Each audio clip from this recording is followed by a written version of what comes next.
अस्सलाम वालेकुम दोस्तों। कल मैंने अपने व्लॉग में आप लोगों को बताया था कि जो आइनी तरमीम लाई गई है ये आगे जाकर कितनी ख़तरनाक साबित होगी, और इस आइनी तरमीम के ज़रिए मिलिट्री एस्टेब्लिशमेंट जुडिशरी को कंट्रोल करना चाहती है। यानी जो जज उनको पसंद नहीं आएगा या जो उनकी मर्ज़ी के मुताबिक फ़ैसले नहीं करेगा उनको ये लोग रास्ते से हटा देंगे और जुडिशरी के ख़िलाफ़ पार्लिमान को इस्तेमाल किया जाएगा। और हुआ भी वही जिसका डर था। इस आइनी तरमीम के ज़रिए एक सियासी कमेटी बनाई गई है और उस सियासी कमेटी में 12 रुकन होंगे, जिसमें 4 सेनेट से होंगे और 8 नेशनल असम्बली से लिए जाएंगे। और ये कहीं पर भी नहीं लिखा गया कि जो 12 मेंबरान होंगे ये 6-6 के हिसाब से गवर्नमेंट और अपोजिशन से लिए जाएंगे, बल्कि अपनी मर्जी से इसमें लोग डाले जाएंगे।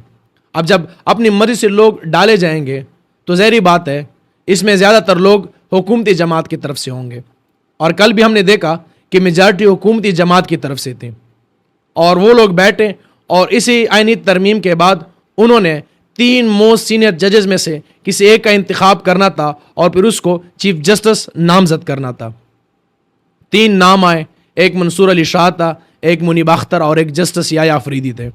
और तीसरे नंबर पर जो जज थे जस्टिस याह्या अफरीदी, उनको नामजद किया गया और अब वो आने वाले चीफ जस्टिस ऑफ पाकिस्तान होंगे। अब ये कमेटी किस तरह इस्तेमाल होगी? अब ज़ाहिर बात इस कमेटी में जब गवर्नमेंट के अरकान होंगे, अगर हम पाकिस्तान की तारीख देखें तो जो भी हुकूमत कायम हुई है वो मिलिट्री एस्टेब्लिशमेंट की मर्ज़ी से कायम हुई है और उनको मिलिट्री एस्टेब्लिशमेंट सपोर्ट करती है, और हुकूमत भी वही इक़दामात करती है जो मिलिट्री एस्टेब्लिशमेंट की ख्वाहिश होती है। अब पाकिस्तान में जब भी कोई चीफ जस्टिस आएगा वो इस कमेटी का नामजद करदा चीफ जस्टिस होगा और उसमें सियासी अमल शामिल होगा, और हर जज ये कोशिश करेगा कि हम हुकूमत की खुशनुदी हासिल करें, हम उनके लिए अच्छे साबित हों, ताकि जब हम 3 मोस्ट सीनियर जजेस में हमारा नाम आए तो हुकूमत हमारा ही इंतखाब करे। और फिर हर जज अपने लिए एक सियासी पार्टी का इंतखाब करेगा और उसका अच्छा बच्चा बनकर रहेगा, और जब वो पार्टी हुकूमत में आएगी तो उसको चीफ जस्टिस बना दिया जाएगा, चाहे उसका नंबर तीसरे नंबर पे क्यों ना हो। और इस आइनी तरमीम के ज़रिए आज़ाद अदलिया की गर्दन पर एक और तलवार लटका दी गई है, और वो तलवार जुडिशल कमीशन ऑफ पाकिस्तान की शक्ल में है। अगर हम इससे पहले जुडिशल कमीशन ऑफ पाकिस्तान का स्ट्रक्चर देख लें तो इसमें एक चीफ जस्टिस, 4 मोस्ट सीनियर जजेस, एक वकील, एक रिटायर जज, वज़ीर कानून और अटार्नी जनरल हुआ करता था, और ये सब लोग मिलकर जुडिशल कमीशन ऑफ पाकिस्तान बनाते थे और ये फिर जजेस की तैनाती करते थे। लेकिन अब इस स्ट्रक्चर को भी चेंज किया गया है। अब इसमें पार्लियामेंट के लोग भी शामिल कर दिए गए हैं। 4 पार्लियामेंट की तरफ से होंगे, वही अटार्नी जनरल, वज़ीर कानून, चीफ जस्टिस और 4 मोस्ट सीनियर जजेस की जगह अब 3 कर दिए गए हैं, और रिटायर जज को भी निकाल दिया गया है, और वकील भी एक सीनियर रहेगा। लेकिन अब ये सियासी फैसले करेगा, इसको भी समझने की ज़रूरत है। पहले इसमें मेजॉरिटी जजेस की हुआ करती थी, और जजेस फिर आने वाले जजेस की हाई कोर्ट में, शरीयत कोर्ट में और सुप्रीम कोर्ट में तैनाती किया करते थे। लेकिन अब चूँकि इसमें सियासी लोग शामिल किए गए, इसमें 4 पार्लियामेंटेरियन होंगे, इसमें एक मिनॉरिटी या वुमेन की रिजर्व सीट से आने वाले रुकन वो भी शामिल होंगे, अटार्नी जनरल और वज़ीर कानून। ये 7 लोग गवर्नमेंट की तरफ से होंगे, ये गवर्नमेंट के बाकायदा नुमाइंदे होंगे, और दूसरी तरफ 4 जजेस और एक वकील, 5 लोग होंगे, और मेजॉरिटी अब गवर्नमेंट की साइड की बनती है। अब ये जिस जज की तैनाती करेंगे ज़्यादा वोट गवर्नमेंट की तरफ से होंगे तो मनपसंद जजेस आएंगे।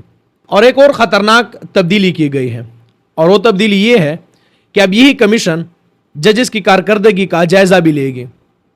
जिस जज की कारकर्दगी बेहतर होगी उसको आगे लाया जाएगा, और जिस जज की कारकर्दगी बेहतर नहीं होगी उसको एक मौका दिया जाएगा और उसको वही रोक दिया जाएगा। अब ये भी सियासी तौर पर इस्तेमाल होगा। हुकूमत वक्त या फिर मिलिट्री एस्टेब्लिशमेंट को जब लगेगा कि आने वाला जज आगे आकर सुप्रीम कोर्ट में या हाई कोर्ट में हमारे लिए दर्द सर बन सकता है, उसको वही रोक दिया जाएगा, रास्ते से हटा दिया जाएगा, और ये अमल सियासी बनाया गया है। एक और तब्दीली, اور وہ تبدیلی یہ ہے کہ اب ہائی کورٹ یا سپریم کورٹ کسی ادارے کو ڈکٹیٹ نہیں کر سکتے. اب میں آپ کی سادہ سی ایک ایگزامپل دیتا ہوں اس بات کی, آپ کو شاید یہ بات آسانی سے سمجھ آ جائے.